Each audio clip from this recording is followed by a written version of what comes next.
हारे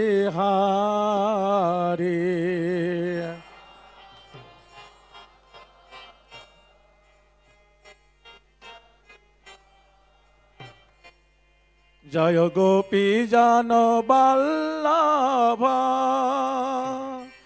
जय गिरिवर धारी जय गिरिवर धारी जय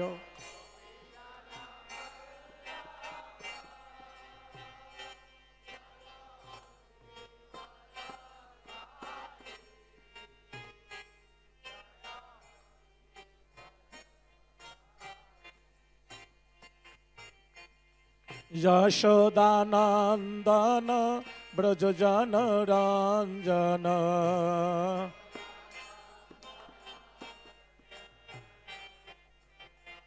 यशोदानंदन ब्रज जन रंजन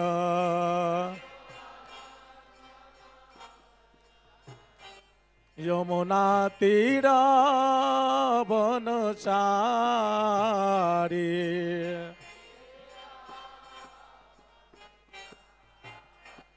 जय राधा माधव कुंज बिहारी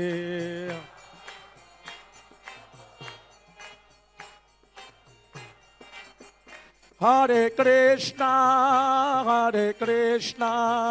कृष्ण कृष्ण हरे हरे हरे राम राम राम हरे हरे हरे कृष्णा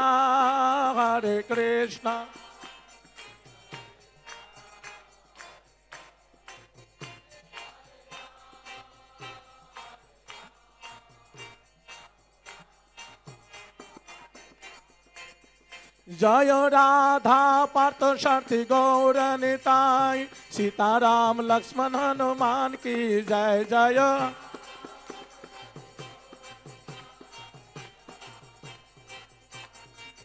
जय प्रहलाद नरसिंह जय प्रहलाद नरसिंह जय प्रहलाद नरसिंह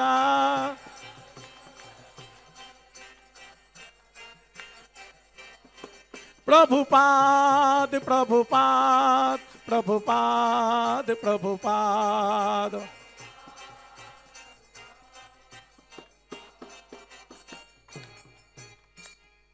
जय शिल प्रभुपाद की जय।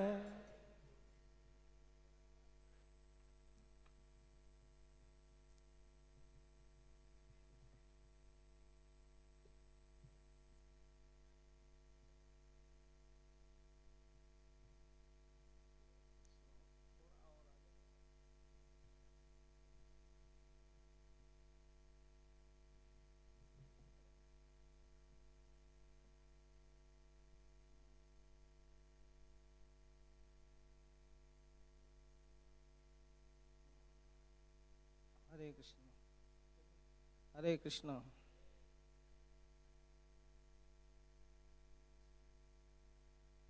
नमो यं विष्णुपादाय कृष्ण पृष्ठाय भूतले श्रीमते भक्ति वेदांत स्वामिने नामिने नमस्ते सारस्वती देवे गौरवाणी प्रचारिणे निर्विशेष शून्यवादी पाश्चात्यदेशतारिणे वन्देऽहं श्रीगुरोः श्रीयुतपदकमलं श्रीगुरून् वैष्णवांश्च श्रीरूपं साग्रजातं सहगण रघुनाथान्वितं तं सजीवं साद्वैतं सावधूतं परिजनसहितं कृष्णचैतन्यदेवं श्रीराधा कृष्णपादान् सहगण ललिता श्री विशाखान्वितांश्च वाञ्छाकल्पतरुभ्यश्च कृपा सिन्धुभ्य एव च पतितानां पावनेभ्यो वैष्णवेभ्यो नमो नमः। श्री कृष्ण चैतन्य प्रभु नित्यानंद श्री अद्वैत गदाधर श्रीवासादि गौर भक्तवृंद हरे कृष्णा कृष्णा कृष्णा हरे हरे, हरे राम राम राम हरे हरे। ओम नमो भगवते वासुदेवाय।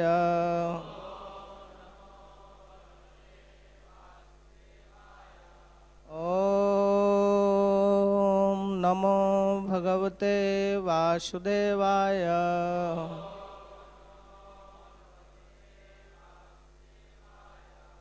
ओम नमो भगवते वासुदेवाय।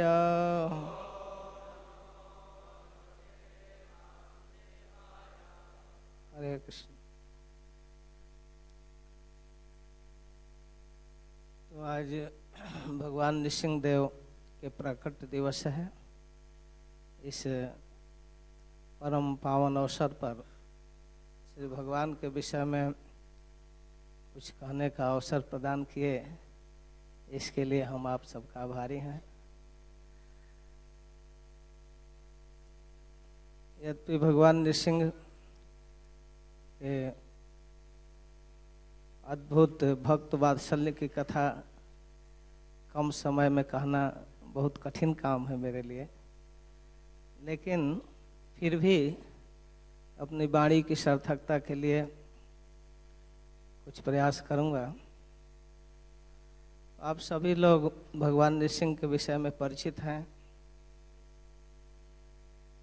श्री प्रहलाद महाराज अपने स्तुति में कहते हैं, हे प्रभु, आपने जो ये अद्भुत अवतार लिया, इस रूप में इस असुर का वध करके हमारी रक्षा किए, यह जग विदित अवतार है।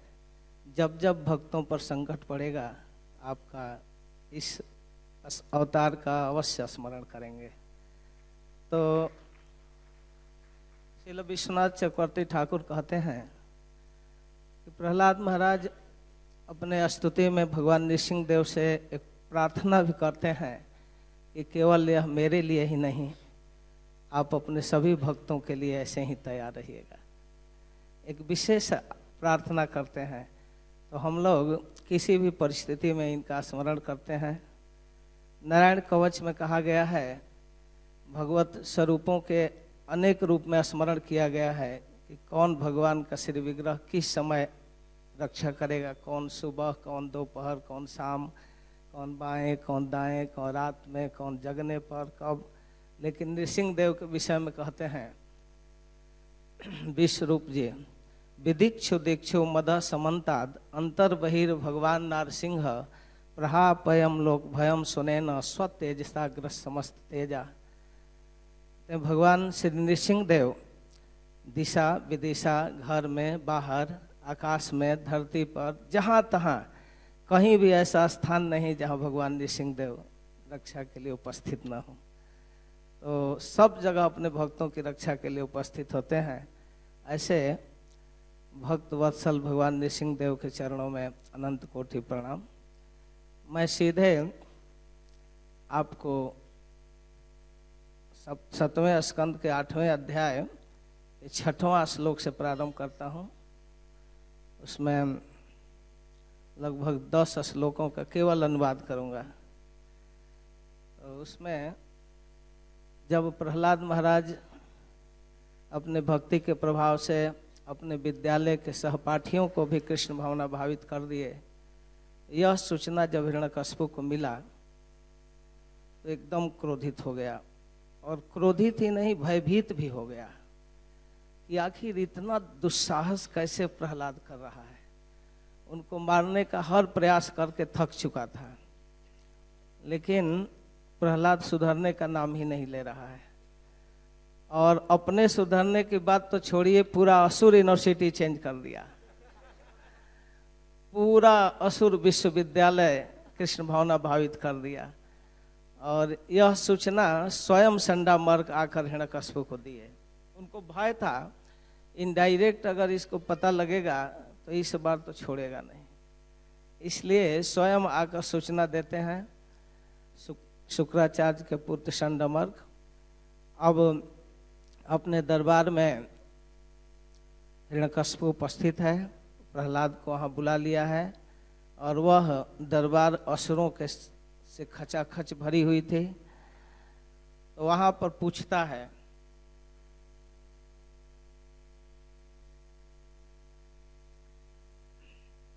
क्रुधस्य जस्य कंप्यन्ते त्रयोलोकाः सहेश्वरः तस्य में अभितवन मूढ़ शासनम किम बलोत्यगा। हिरण्यकश्यप को स्वयं में बहुत आश्चर्य हो रहा है और भय भी हो रहा है। अरे दुष्ट, तुम जानते हो जब मैं क्रोधित होता हूँ तो तीनों लोक अपने नायकों के साथ कांपता है। केवल पृथ्वी और पहाड़ और पर्वत, नदी और सरोवर आदि ही नहीं, लोक भी कांपते हैं और उनके लोकाध्यक्ष भी कांपते हैं मेरे भय से। फिर भी तुम किसके बल पर इतना निर्भय हो, यह मुझको आश्चर्य हो रहा है। उसको आश्चर्य भी हो रहा है और क्रोध भी आ रहा है। क्रोध के साथ वो भीतर से भयभीत है कि पता नहीं है क्या, मेरे केवल क्रोध करने पर लोग कांपते हैं। इस कथा को प्रहलाद महाराज की इस कथा को देवर्षि नारद कह रहे हैं राजसूय सभा में। देवर्षि नारद महाराज युधिष्ठिर के जिज्ञासा पर सप्तम स्कंद पूरा किए हैं। तो वक्ता है देवर्षि नारद, अपने शिष्य की कथा कह रहे हैं। तो नारद जी कहते हैं महाराज युधिष्ठिर से कि जब हिरण्यकश्यप का दरबार लगता था तो बड़े बड़े लोग आकर उसको प्रणाम करते थे, हम लोग भी जाकर उसकी स्तुति करते थे। तो विश्वनाथ चक्रवर्ती ठाकुर कहते हैं कि देवर्षि नारद क्या कहते होंगे, जिज्ञासा किए हैं। तो कहते हैं कि देवर्षि नारद जाकर कहते थे कि हे भगवत पार्षद, एक समय आप वैकुंठ की शोभा बढ़ाते थे, आज इस प्राकृत जगत की शोभा बढ़ा रहे हैं। वास्तव में वो असुर की स्तुति नहीं करते थे, उनके मन में भगवत बुद्धि थी, भगवत भक्त की बुद्धि थी, भगवत पार्षद की बुद्धि, इसलिए उनकी प्रशंसा करते थे। तो इतना अद्भुत बलवान था हिरण्यकश्यप कि उसके सामने सब लोग कांपते थे। कहते हैं तुम किसके बल पर निर्भय हो, ये समझ में नहीं आ रहा है। तस्य में अभितवन मूढ़म शासनम किम बलोत्यगा, किसके बल पर तुम इतना निर्भय हो। श्रील प्रभुपाद कहते हैं कि भक्तों के अंदर एक अद्भुत भगवान के प्रति विश्वास होता है। भगवान और भक्त के बीच एक मधुर संबंध है और भक्त भगवान के शक्ति से अपने को शक्तिशाली मानता है। उसके मन में विश्वास है कि अवश्य रक्षिबे कृष्ण, विश्वास पालन। ऐसे तो जनरली कृष्ण ही सबके रक्षक हैं। भगवत गीता में कहते हैं कि सुहृदम सर्वभूतानाम, सभी जीवों के परम सुहृद हैं। हमारे यहाँ एक कहावत है भोजपुरी में कि राम नियन हित दूसर नाही, होइबो करिहन तो वैसन नाही। कोई हो सकता है सुहृद, लेकिन भगवान जैसा नहीं हो सकता। तो यह विश्वास भक्तों को है। अपने भक्तों के संकट से भगवान रक्षा करते हैं। भगवत गीता में अर्जुन को संबोधित करके भगवान कहते हैं कौन्तेय प्रतिजानिहि नमे भक्त प्रणश्यति। एक टीकाकार कहते हैं कि भगवान ऐसा क्यों कहते हैं कि अर्जुन तुम घोषणा कर दो सारे जगत में कि मेरे भक्तों का कभी भी नाश नहीं होता, कभी भी मैं अपने भक्तों का नाश नहीं होने दूंगा। तो भगवान को स्वयं कहना चाहिए कि मेरे भक्तों का कभी नाश नहीं होता। इन कहते हैं कि तुम सारे लोगों को जना दो मेरी प्रतिज्ञा कि मेरे भक्त का कभी भी नाश नहीं होता। अर्जुन को आदेश दे रहे हैं। तो ये टीकाकार कह रहे हैं कि भगवान स्वयं घोषणा करने में डर रहे हैं कि लोग पता नहीं विश्वास करेंगे कि नहीं, क्योंकि कभी भी अपना बात बदल देते हैं। इनके बातों पर क्या भरोसा, ब्रजवासी तो जानते हैं प्रसिद्ध झूठा है, गोपियां इनको झूठा कहती है और महाभारत के उस सुप्रसिद्ध घटना में अपनी प्रतिज्ञा तोड़कर भीष्म के प्रति दौड़ गए मारने के लिए। तो इस झूठे का क्या भरोसा है, हो सकता है लोग ऐसा शंका करें, लेकिन यदि भक्त घोषणा करता है तो भगवान इसकी रक्षा करते हैं। अपनी मान टले टल जाए पर भक्तों का मान न टलते देखा। अगर अर्जुन घोषणा कर देगा तो इसका पालन तो उनको करना ही पड़ेगा, ये लोगों को विश्वास है। जब सीता जी का पता लगाकर हनुमान जी लौटे और भगवान राम से एकांत में सूचना दे रहे हैं, भगवान पूछ रहे हैं कि सीता का क्या हाल है।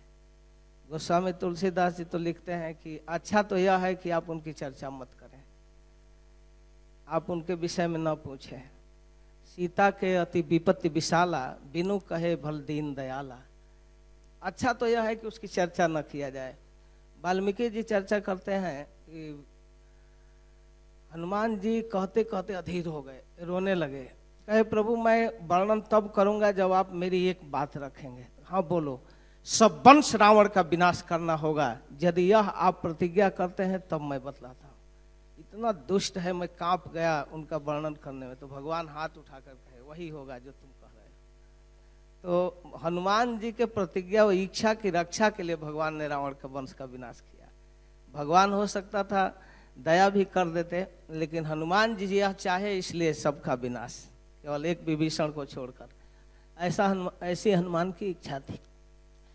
तो यह विश्वास है भक्तों को कि भगवान हमारी रक्षा करेंगे, लेकिन लोगों को जनाना नहीं चाहते हैं कि भगवान हमारे पक्ष में, हमारे फेवर में है।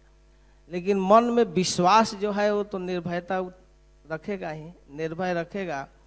तब प्रहलाद महाराज बोलते हैं, हिरण्यकशिपु के प्रश्न का उत्तर देते हैं। किसके बल से?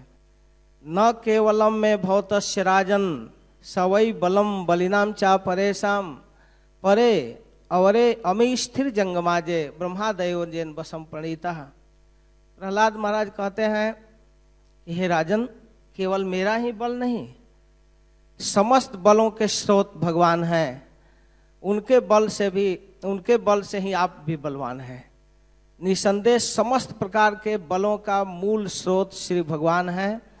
वह न केवल आपका और हमारा, बल्कि समस्त जीवों के, छोटे बड़े, चींटी से लेकर ब्रह्मादयो जन बसम प्रणीता परे अवरे अमी स्थिर जंगमाजे ब्रह्मादयो जन बसम प्रणीता। समस्त बलवानों के बल का स्रोत है श्री भगवान। सारा बल वहीं से आता है, वही पावर हाउस है। चाहे बल्ब 1000 वाट का हो, चाहे 100 वाट का या 10 वाट का, सब में प्रकाश उसी पावर सोर्स से है। वहां अगर स्विच ऑफ कर दिया जाए तो सब लटका रह जाएगा।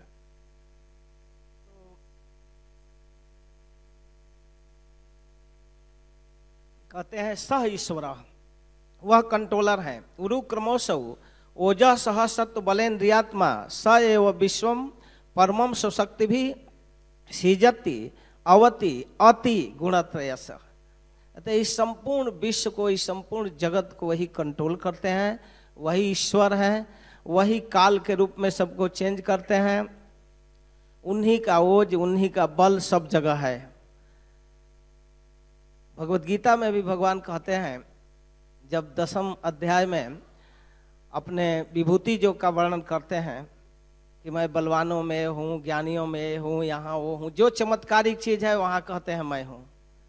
एक व्यक्ति महाराज श्री से पूछा कि यदि आज भगवान को कहना होता तो कहते यंत्रों में मैं कंप्यूटर हूँ। तो महाराज कहे कि इसको छोड़े हैं क्या? इसको भी कह चुके हैं। सब कहते कहते कहते हैं जज्जत विभूति मत तत्व श्रीमद मूर्जित में वा तत्त देवावगच्छत्वम मम तेजो अंश संभव। कहते कहते अब क्या विभूति जो ही वर्णन करेंगे, बहुत कुछ कहना था। तो लास्ट में कह दिए कि इसके साथ हे अर्जुन, जज्जत विभूति मत सत्वम श्रीमद मूर्जित में वा। जहाँ जहाँ कुछ श्रीमद दिखाई दे, ऐश्वर्य दिखाई दे, तो समझना चाहिए मम तेजो अंश संभव, मेरा ही अंश वहाँ प्रकाशित है। तो कुछ भी चमत्कारिक चीज भविष्य में भी दिखेगा तो जान जाना कि वहाँ मैं ही हूँ। पहले कह चुके हैं मैं कंप्यूटर हूँ, अभी बाकी नहीं है कहना। यह बात प्रहलाद महाराज जानते हैं। कहते हैं कि उन्हीं के बल से सब बलवान हैं, वही जगत की सृष्टि करते हैं, वही पालन करते हैं। और यह कहते हुए कहते हैं इसलिए जहि आसुरम भाव इमं तुमात्मन समम मनोधस्त न संति विद्विषः रीते जितात्मा मन उत्पथे स्थितात तद्भी ह्यनन्तस्य महद समर्हणम। प्रहलाद महाराज कहते हैं कि हे पिताजी, एक बात कहूं, इस आसुरी भाव को छोड़िए, छोड़ दीजिए अपनी आसुरी प्रवृत्ति को।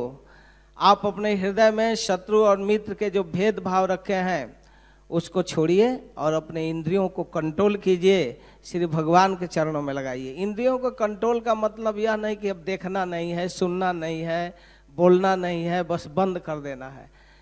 इस सारे इंद्रियों का मनोयोग से भगवान के तरफ समर्पित करना है। आप भगवान श्री अनंत में अपने मन को लगाइए। अनियंत्रित इंद्रियों के द्वारा जो आप राग द्वेष कर लिए हैं, भोगना चाहते हैं, यह आपके पतन का कारण है। आप ठीक ढंग से अपने इंद्रियों के, अपने शक्ति को, अपने बल को भगवान के चरणों में समर्पित कीजिए। आप आसुरी भाव छोड़िए। एक जगह राजन कहते हैं, इन सब श्लोकों की बहुत व्याख्या है। आप जो इस समाज में इतना सुंदर राज रहे हैं वो उन्हीं का बल है। अगर उधर से ऑफ कर दिया जाए तो केवल लाश मात्र रह जाएंगे। और यहाँ फिर कहते हैं कि हे असुर, अपने भाव को तो त्यागिए, जो आसुरी प्रवृत्ति आपके अंदर है उसको छोड़िए और श्री भगवान के चरणों में अपने को समर्पित कीजिए। तो और भी आगे कहते हैं, दस्युन पुरा शरण न विजित्य लुम्पतो मन्यंत एके स्वजिता दिशो दशः जितात मनो ज्ञस्य समस्त देहिनाम साधो समोह प्रवाह कुतः परे। पहले भी आप जैसे अनेक मूर्ख हुए हैं, आप प्रथम बार नहीं हैं। कहते हैं दस्युन पुरा, आप जैसे दस्यु दुष्ट प्रवृत्ति के लोग पहले भी हुए हैं।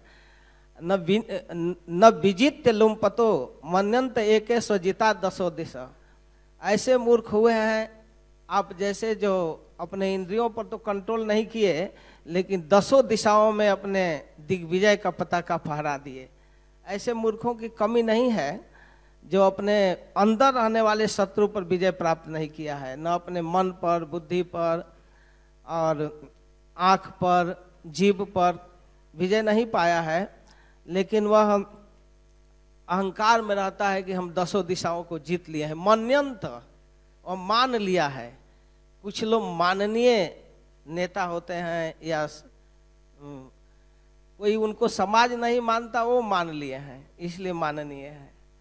तो आपको जो मान्यता है कि हम दसों दिशाओं को जीत लिए हैं, मूर्खतापूर्ण मान्यता है।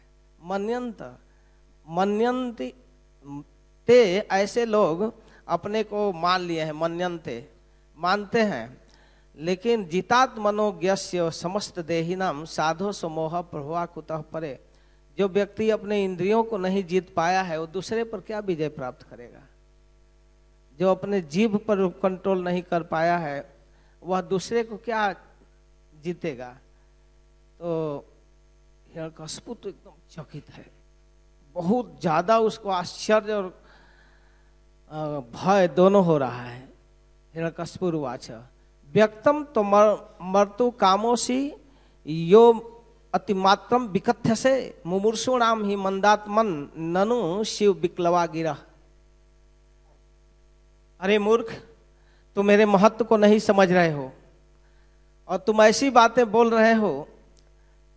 तुम अपने को इंद्रिय निग्रही कह रहे हो, यह अति बुद्धिमत्ता है। यह तुम समझ रहे हो कि हम बहुत बड़ा बुद्धिमान हैं। मैं समझ रहा हूं कि तुम अब मरना चाहते हो।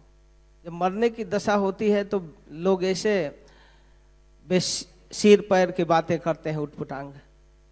तुमको कुछ समझ में नहीं आ रहा है। मुझको आश्चर्य है कि तुम मूर्खता में बोल रहे हो कि सचमुच तुम्हारी यही धारणा है। हम समझ नहीं पा रहे हैं। क्या वास्तव में तुम मुझको इसी प्रकार एकदम नगण्य समझ रहे हो? समझ ही नहीं रहा था, कुछ भी नहीं समझ रहा था। श्रील प्रभुपाद कह रहे हैं कि जब अतिशय मूर्खता लोगों पर छा जाती है तो इसी तरह की बातें करते हैं। उनको उपदेश करना भी उचित नहीं है। उपदेशो ही मूर्खाणाम प्रकोपायन कल शांतये। हितोपदेश में कहा गया है कि मूर्खों को उपदेश नहीं करना ही अच्छा है।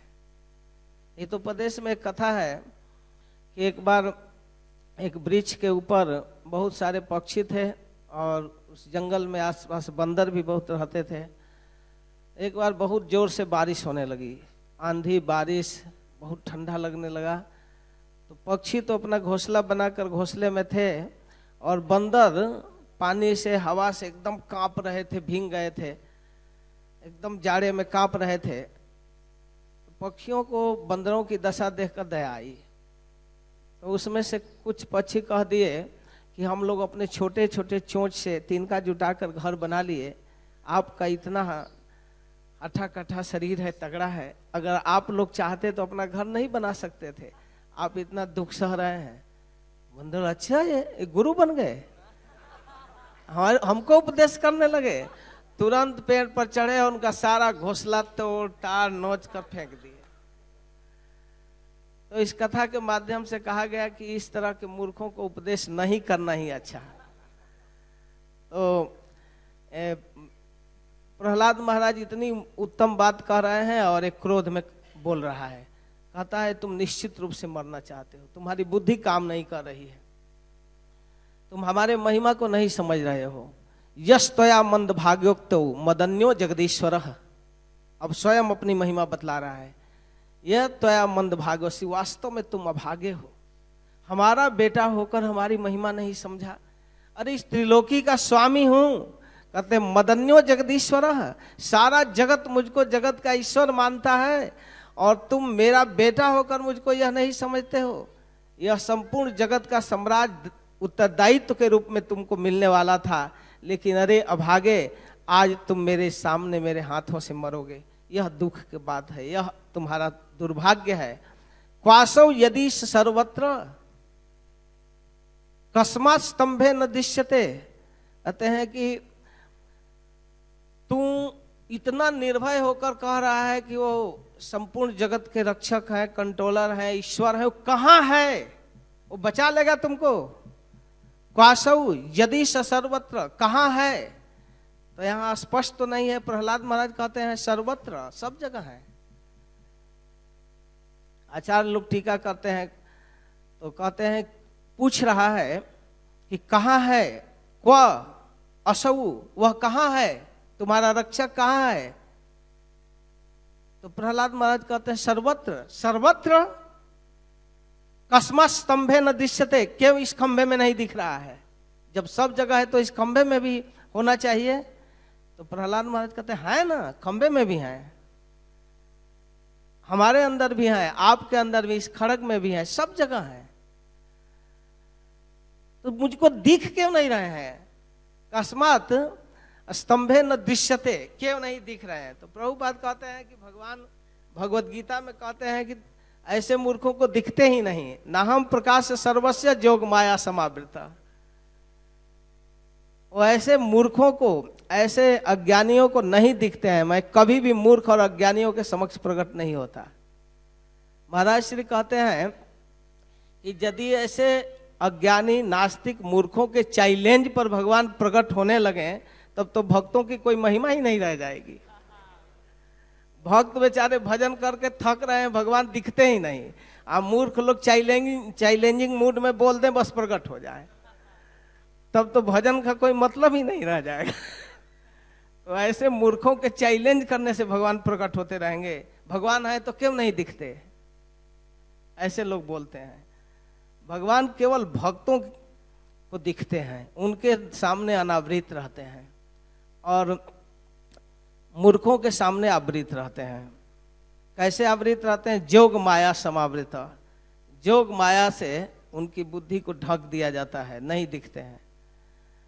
और भक्त लोग देखते हैं। ब्रह्म संहिता में कहा गया है, प्रेमांजना छुरित भक्ति विलोचनेन संत सदैव हृदय सुविलोकयंती।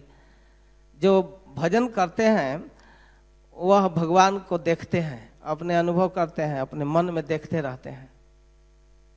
कभी कभी लोग विचित्र बेढंगा प्रश्न करते हैं। एक बार बंगाल में एक प्रोग्राम के लिए मैं गया था, तो एक इंजीनियरिंग कॉलेज का लड़का आया और कहा कि मैं प्रभु जी से एकांत में मिलूंगा। तो लोग आकर कहे कि एक लड़का आया है, इंजीनियरिंग कॉलेज का है, वो कह रहा है कि एकांत में मिलूंगा। क्यों एकांत में मिलेगा? मेरे साथ 2-3 ब्रह्मचारी थे, तो कहा पता नहीं, मैं सोचा कुछ होगा उसका प्रॉब्लम, तब वो हटा दिए भक्तों को, आया तो हाथ में भगवत गीता एजिटेड लिया था इंग्लिश का, तो कहा कि प्रभु जी इसको पकड़िए, ले लिया। हाँ बोलिए क्या प्रश्न है? कहता इस भगवत गीता को लेकर आप कसम खाकर बोलिए कि आप भगवान को देखे हैं। तो मैं कहा जिज्ञासा आपका क्या है? तो यही जिज्ञासा है। विचित्र मूर्ख मिल गया। तो मैं कहा हाँ देखा हूँ, स्वाभाविक मेरे मुंह से निकल गया, हाँ देखा हूँ। देखिए झूठ मत बोलिए। तो मैं कहा कि नहीं नहीं झूठ नहीं बोल रहा हूँ। तो कहा कि मैं कैसे विश्वास करूं कि आप देखे हैं? जैसे नाव रखा 3 लोगों का, जैसे जयदेव जी देखे हैं, सूरदास देखे हैं, विद्यापति देखे हैं, वैसे आप देखे हैं? तो कहा हाँ हाँ वैसे ही। तो कहा कि मैं कैसे विश्वास करूं? तो मैं कहा आप विश्वास कीजिए, आप कभी रेडियो से क्रिकेट के कमेंट्री सुने हैं? रेडियो से, टीवी से नहीं। तो कहा कि हाँ हाँ सुने हैं। तो वहाँ उस कमेंटर उस फील्ड में बैठे हुए बोलता है और कहता है कि सचिन के हाथ से गेंद बाउंड्री वाल के बाहर 4 रन। तो आपको कैसा लगता है? तो कहा नहीं समझा, नहीं समझा। आप कान से सुन कर समझते हैं इतना रिकॉर्ड हो रहा है, ये जीत रहा है, ये मार रहा है, ये कैच कर लिया, ये सब सुनते हैं ना। सुन कर आपको लगता है ना कि मैं देख रहा हूँ, विश्वास होता है ना कि ये सब सही सुन रहे हैं। कहता हाँ हाँ सुन। ठीक वैसे ही जैसे जयदेव, सूरदास, तुलसीदास जिनका नाम आप रखे, ये लोग कमेंटर हैं, भगवान को देखकर वर्णन करते हैं और उनके कमेंट्री से मैं भगवान को देखता हूँ। मैं आंखों से नहीं कान से देखता हूँ, कान के माध्यम से मैं भगवान को देखा हूँ। कोई अंतर नहीं, वो देख कर बोलता है, मैं सुनकर जानता हूँ। तो जितना आनंद उसको आता है देखने वाले को, उससे कहीं कभी कभी ज्यादा आनंद आता है सुनने वालों को। देखने वालों को तो कभी कभी उस क्रिकेटरों के तरफ भी दिमाग रहता है, कभी दर्शकों के तरफ भी आँख कर सकता है, लेकिन सुनने वाला तो केवल वही देखता है जो बोलता है। तो वहाँ कौन टी शर्ट पहन कर आया है, कौन धोती पहन कर आया है, यह नहीं ना बोलता है। वो तो केवल मैच का स्कोर बतलाता है, और हो सकता है कि फील्ड में रहने पर न भी देख पाए। तो कहा कि हाँ अब मान लिया। तो कहा कि मान लेने का मतलब ये गीता कहाँ से लाया? तो कहा कि मायापुर से। तो मैं कहा इतना से ही नहीं होगा, अभी माला झोली लो और भक्तों के सामने प्रतिज्ञा करो कि जप करूंगा नियमित। तो कहा कि हाँ प्रभु जी करूंगा बाद में। यानी बाद में नहीं, अभी। तो सब झोली माला लिया और कहा कि 2 माला जप करूंगा। कहनी 2 माला नहीं 4 माला जप करो, 2 सुबह 2 शाम। तो कहा ठीक है प्रभु जी। बस उसका यही जिज्ञासा था। तो ऐसे ही लोग नहीं देखते हैं, लेकिन भक्तों को एक विश्वास है कि हम जिस स्रोत से सुन रहे हैं वो प्रमाणिक है। सोहम विकथ्य मानस शिरा काया धरामिते गोपायत हरिस्वाद्य जस्य शरणम इप्सितम। बहुत हो चुका, तुम बहुत प्रलाप कर रहे हो, मैं अभी अपने इस तलवार से तुम्हारा सिर धड़ से अलग करूंगा। और मैं देखना चाहता हूं कि तुम्हारा परमाराध्य ईश्वर किस प्रकार तुम्हारी रक्षा करता है। इस प्रकार क्रोध में बोल रहा था। तो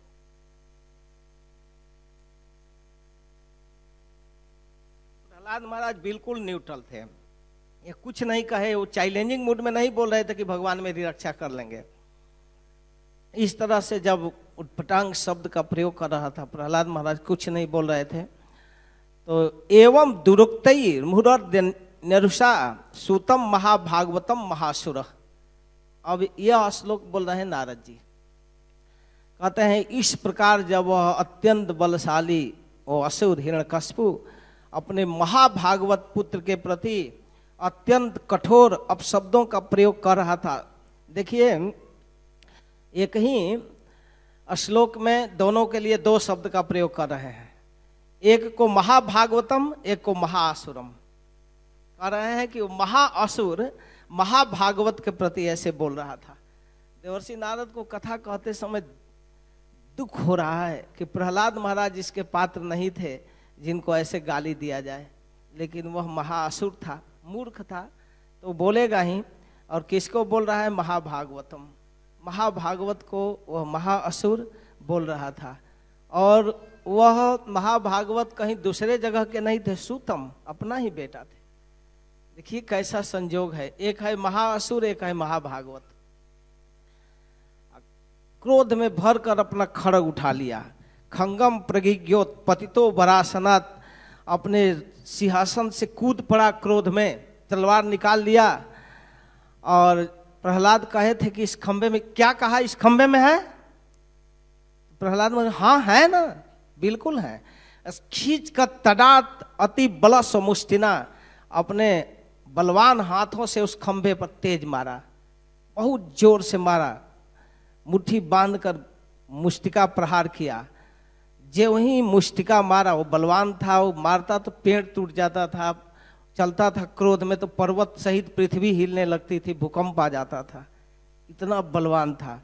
तदैव तस्मिन् निनदोति भीषणो बभूव येनांड कटाह मस्फुटम यम वै स्वधिष्णो पगतम त्वजादयः श्रुत्वा स्वधामात्यमं मेनिरे मत्यं अंग मेनिरे।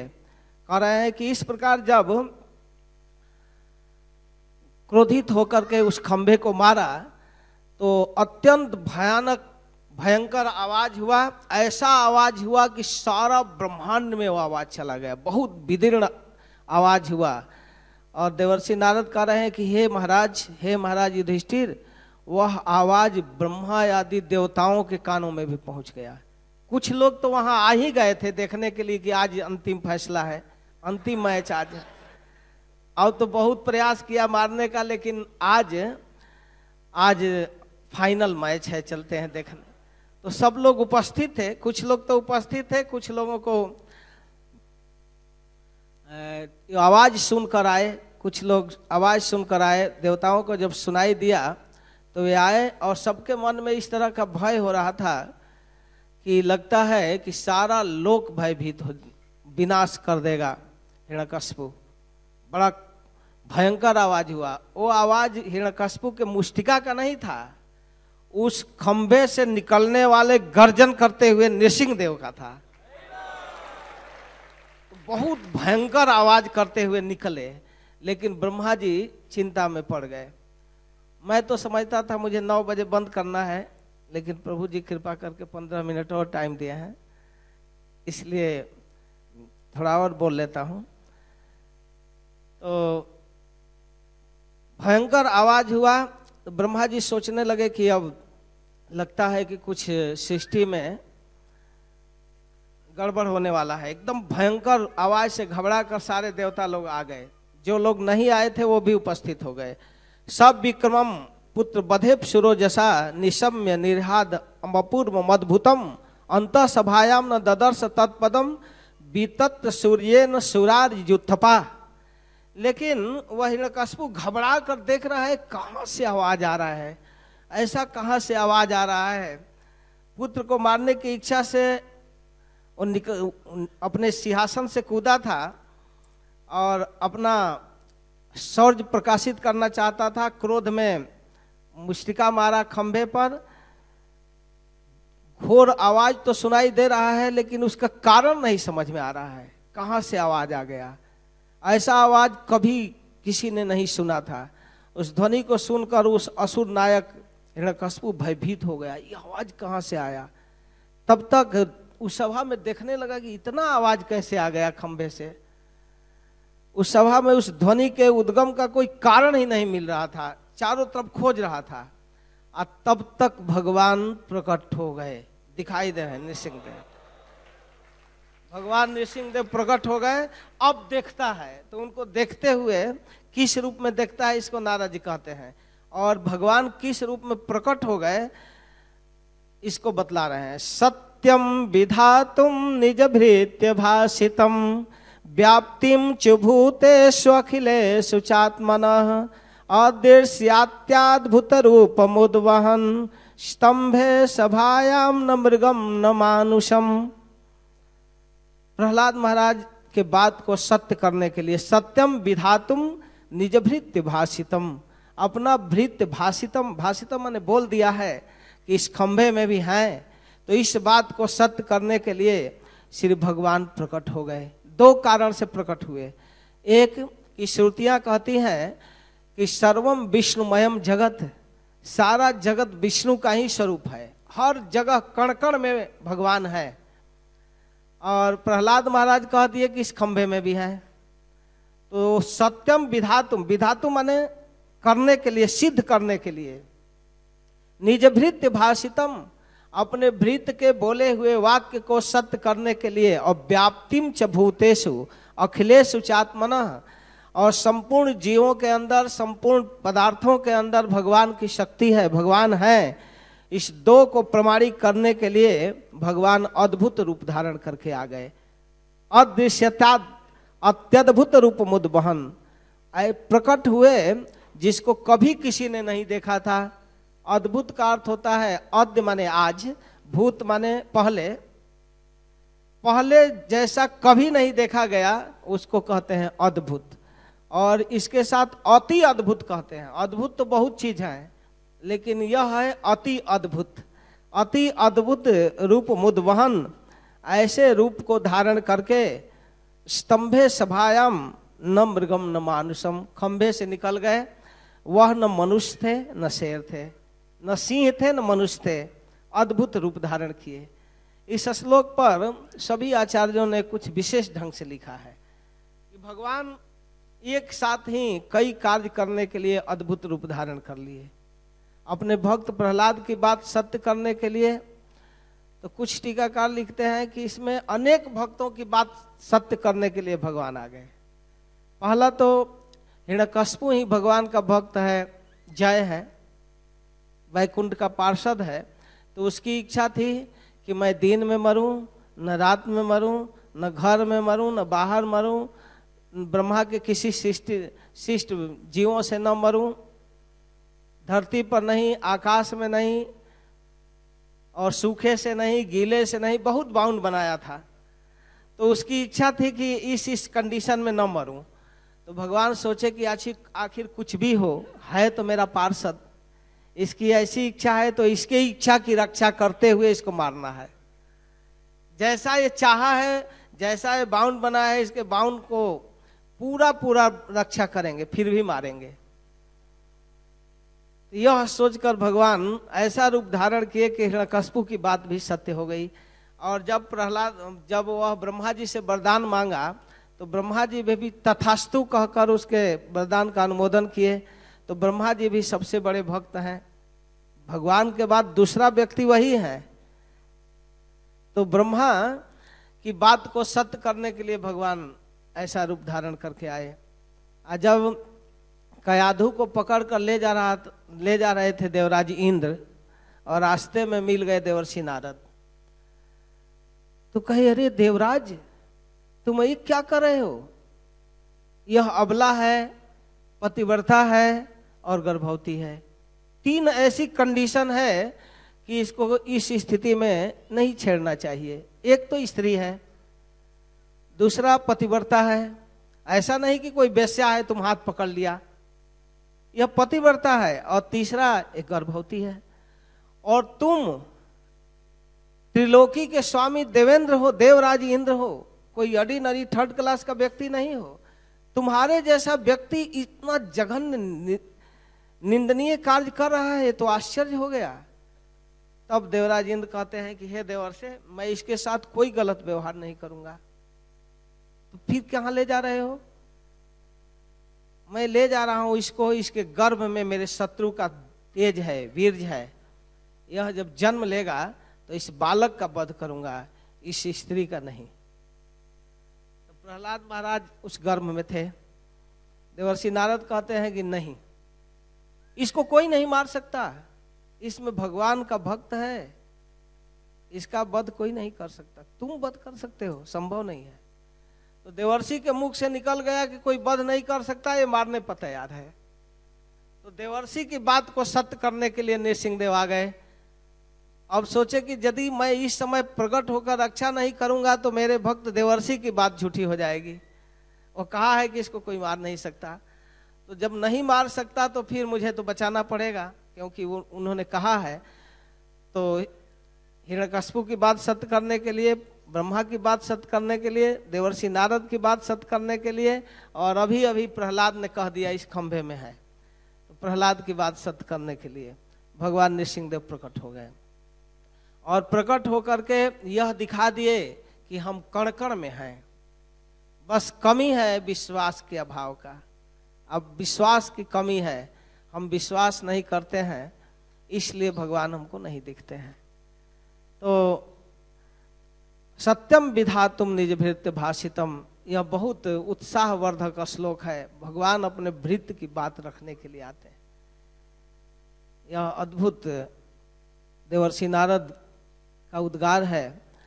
कह रहे भगवान वास्तव में भक्तों की रक्षा के लिए आते हैं। कुछ भी हो, लेकिन भगवान भक्तों की रक्षा अवश्य करते हैं। और भक्तों की रक्षा क्या, सबकी रक्षा करते हैं। भागवतम में एक टॉपिक ही है पोषणम। जनरल पोषण तो सबका करते हैं, भक्तों का स्पेशल करते हैं, इसलिए पोषणम एक टॉपिक है भागवत का, पोषण। तो श्री भगवान अपने भक्तों का स्पेशल पोषण करते हैं, चाहे वो तमोगुणी हो, रजोगुणी हो, सत्वगुणी हो, चाहे शुद्ध सत्व में हो, 4 स्तर के किसी भी स्तर में हो, भगवान अपने भक्तों के रक्षक हैं। और अजामिल जैसे व्यक्ति की भी रक्षा किए, गुरु अपराधी इंद्र की भी रक्षा किए, सबके पक्ष लेते हैं भगवान। लेकिन उसमें थोड़ा थोड़ा अंतर है। जो पूर्ण समर्पित भगवान का भक्त है उसके पक्ष में रहते हैं, इसमें तो कोई डाउट नहीं। लेकिन जो दूषित है उसको शुद्ध करने का प्रयास करते हैं, कोशिश करते हैं कि वो भी शुद्ध हो जाए और मेरे शरण में आ जाए, जैसा अजामिल हुआ। तो यह है भगवान का स्वभाव। मैं थोड़ी सी प्रहलाद महाराज के शिक्षा पर चर्चा करना चाहता था कि भगवान के परम प्रिय भक्त प्रहलाद महाराज अपने असुर साथियों को शिक्षा देते हुए कहते हैं कि मित्रों, भगवान की भक्ति के लिए बहुत कुछ जरूरत नहीं है, केवल उनके चरणों में समर्पण की जरूरत है। श्रीमद् भागवतम के 7वें स्कंद के 2 अध्याय में 6 और 7 में प्रहलाद महाराज असुर यूनिवर्सिटी में लेक्चर दिए हैं। वो अद्भुत महत्वपूर्ण है, और उनके प्रभाव से, उनके लेक्चर के प्रभाव से सारे असुर बदल गए, असुर बच्चे। तो वहाँ प्रहलाद महाराज कहते हैं कि किसी भी अवस्था में भगवान श्री हरि का भजन करना बहुत महत्वपूर्ण है। उनके लिए बहुत बड़ा कुल में जन्म लेना जरूरी नहीं है। नालम द्विजत्वम देवत्वम ऋषित्वम वसुरात्मजा, कहते हैं असुर पुत्रों, भगवान की भक्ति के लिए, भगवान का प्रेम और संबंध प्राप्त करने के लिए ब्राह्मणत्व तो ही पर्याप्त नहीं है। यानी ब्राह्मण होना पर्याप्त नहीं है। केवल ब्राह्मण वंश में जन्म ले लिए इससे भगवान संतुष्ट हो जाएंगे, ये कोई जरूरी नहीं है। या इसका अर्थ यह नहीं कि ब्राह्मण वंश या ब्राह्मण जाति की निंदा नहीं कर रहे हैं। कहते हैं केवल यही एनफ नहीं, पर्याप्त नहीं है। ना अलम द्विजत्वम, अलम मने पर्याप्तम, द्विजत्वम ब्राह्मणत्व ही पर्याप्त नहीं है। न ऋषित्वम न देवत्वम, न देवता होना पर्याप्त है, न ऋषि पुत्र होना पर्याप्त है, न ब्राह्मण होना पर्याप्त है। तो भगवान की भक्ति के लिए क्या पर्याप्त है जो हो जाने पर भगवान प्रसन्न हो जाएंगे? तो प्रियनायम मुकुंदस्य न भजन मुकुंद शरणम, कहते हैं प्रियनायम मुकुंदस्य न वृतम न बहुज्ञता। भगवान को प्रसन्न करने के लिए बहुत बड़ा धन की आवश्यकता नहीं है, मुकेश अंबानी का बेटा बनना जरूरी नहीं है, और न बहुज्ञता, न केशव काश्मीरी जैसा विद्वान बनने की आवश्यकता है। चाहे वो देवता हो, असुर हो, मनुष्य हो, यक्ष हो, गंधर्व हो, किसी भी स्तर का हो, भजन मुकुंद शरणम स्वस्ति मानम जथा भयम। वह व्यक्ति केवल भगवान मुकुंद के शरण में आ जाए, वह स्वस्तिमान है। जैसा मैं एक असुर बालक आज भगवान का प्रिय हूं। अपना उदाहरण दे रहे प्रहलाद में, जथा वयम, जैसे हम। इसी तरह की बात हनुमान जी कहते हैं भगवान श्री राम के गुणों का वर्णन करते हुए पंचम स्कंद के 19 अध्याय के 7वें अध्याय श्लोक में 5, 19, 7 कहते हैं न जन्म नूनम महतो न सौभगम न वांग न बुद्धि न आकृति तोष हेतु यही तद विशिष्टा न पिनौ बनौ कसा चकार सखे बत लक्ष्मणाग्रज। कहते हैं न जन्म नूनम महतो न सौभगम, न ऊंचे वंश में जन्म लेना, न बहुत बड़ा धन प्राप्त करना, न सुंदरता प्राप्त करना, न बुद्धि न आकृति सौंदर्य आदि ये भगवान के तोष का कारण नहीं हो सकता। यदि ये सब कारण होता तो हमारे जैसे वन में रहने वाले इस बंदर को यह सौभाग्य नहीं मिलता। अगर यह कारण होता तो न मेरे पास घर है, न कोई बैंक बैलेंस है, न सौंदर्य है, ब्यूटी पार्लर में सजने पर भी हम सुंदर नहीं लग सकते।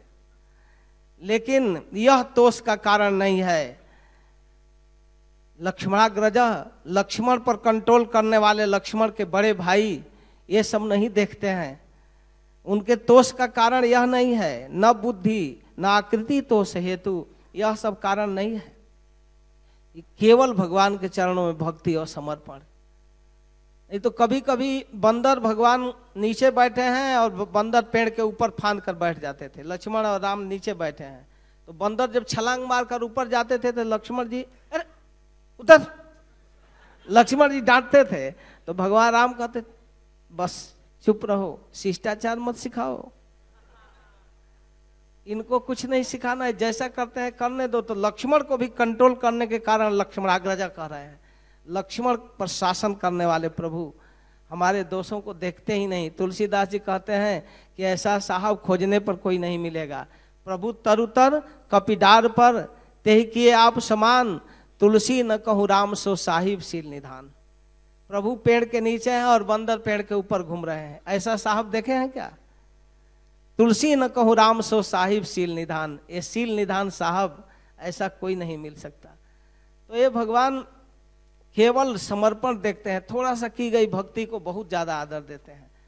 तो ऐसे प्रभु का भजन असुर कुल में उत्पन्न प्रहलाद ने किया और चैलेंज पूर्वक कहते हैं जथा वयम, जैसे हम असुर पुत्र देवर्षि नारद के कृपा से असुर पत्नी कयाधु के गर्भ में आया हुआ असुर बालक भगवत पार्षद हो गया और बंदर घर में जन्म लिया हुआ हनुमान भगवत पार्षद हो गए। तो भगवान की भक्ति का बहुत बड़ा महत्व है।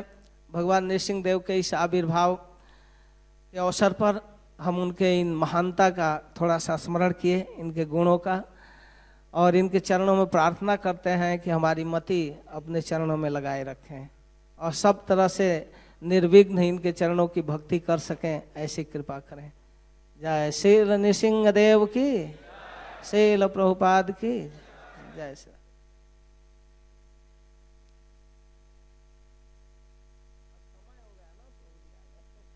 जिज्ञासा। प्रभु जी बहुत धन्यवाद, बहुत अच्छा प्रवचन सुनाए आज के दिन में। एक जिज्ञासा है प्रभु जी, जैसे नरसिंह भगवान जब हिरण्यकश्यप को वध करने के बाद गुस्सा में आ गए, उनके सामने वहाँ पर नारद जी थे, शिव जी थे, ब्रह्मा जी थे, सब लोग, लक्ष्मी जी थे, लेकिन प्रहलाद महाराज क्यों आए? जो कि हम जानते शिव जी भी वैष्णव तथा शंभु और शुद्ध भक्त थे। प्रहलाद महाराज का क्या वहाँ पर इतना सबसे बड़ा भक्त बन गए शिव से भी और बाकी लोगों से, क्या उस पर टीकाकार क्या उसमें प्रकाश डालते हैं? और दूसरी जिज्ञासा है, जब परीक्षित महाराज कथा श्रवण करने के लिए इंतजार कर रहे थे, अपनी 7 दिन की टाइम था, वहाँ पर बहुत बड़े बड़े ऋषि थे और स्वयं भागवत की जो कंपाइलर थे व्यासदेव थे, तो वहाँ पर जब सुखदेव गोस्वामी आए, उनको 7 दिन तक कथा करने के लिए मौका मिला। वहाँ पर 3 दिन आप करो, 3 दिन वो करो, कथा नहीं मिला, महाभागवत को कथा मिला। तो वहाँ विशेष आप एक्चुअली बताइए, तो कथा जो है महाभागवत जो होते हैं, तो क्या एक्चुअली मतलब जो व्यास शासन का जो पोजीशन है, किस आधार पर एक्चुअली हम सुनने के लिए लायक है और किस आधार पर उसको प्रतिष्ठित करा जाए? हरे कृष्ण। ये भागवत की परंपरा है, वैष्णव लोग बड़े हम्बुल होते हैं, जो भगवान के विषय में वर्णन करता है उसको सुनते हैं। शौनक आदि बड़े बुजुर्ग थे, उम्र में बड़े थे, पढ़े लिखे थे, विद्वान थे, लेकिन एक सूत पुत्र को, रोमहर्षणी बालक को, रोमहर्षण जी तो चलो वृद्ध महात्मा थे, लेकिन उनके पुत्र सूत जो भागवत सुनाए हैं वो एकदम युवक थे और जाति से ही हीन थे, फिर भी शौनक जी ने उनको आदर दिया, क्योंकि उनके विषय में सुप्रसिद्ध घटनाएं उनको पता थी कि बलराम जी का कृपा पात्र है। रोमहर्षण के मरने के बाद बलराम ने उनको शक्ति संचारित किया। सुखदेव जी के सभा में भागवत सुना। सुखदेव जी अपने कथा के अंत में अनाउंस किए कि आगे आने वाले भविष्य में शौनक आदि ऋषियों को भागवत सुनाएगा, और इसके साथ व्यास जी का कृपा पात्र। तो जो भगवान के प्रति निकटता का संबंध है, इसको जान करके रिस्पॉन्स दिया जाता है। और जहाँ भगवान के विषय में सुनने की बात है तो बड़ी विनम्रता से वैष्णव लोग नम्रता से बैठकर सुनते हैं, चाहे सुखदेव जी हों, चाहे व्यास जी हों, या प्रहलाद महाराज जब इस सभा में, हिरण्यकश्यप के सभा में भगवान नृसिंहदेव उनका बहुत बड़ा महत्व दिए, उनके लिए प्रकट हुए, तो इसका अर्थ यह नहीं कि प्रहलाद ब्रह्मा और शिव से ऊपर हो गए, यह नहीं भ्रम करना चाहिए। भगवान शिव और ब्रह्मा का अलग पोजीशन है अपने जगह पर। भगवान नृसिंहदेव उनके लिए प्रकट हो गए का अर्थ यह नहीं कि प्रहलाद सबको क्रॉस कर गए। ब्रह्मा शिव से बड़े नहीं हैं, लेकिन फिर भी प्रहलाद की भक्ति से भगवान प्रसन्न हुए। तो उसी बात को तो प्रहलाद कह रहे हैं कि जब हमारे जैसे असुर की ये स्थिति हो सकती है, इतना मान मिल सकता है, कोई भी व्यक्ति जनरल पब्लिक भगवान का शरण ले तो वही स्थान मिलेगा जो मोरा मिला। यही तो कह रहे हैं, यही मैं तो बतलाना चाहा। हरे कृष्ण।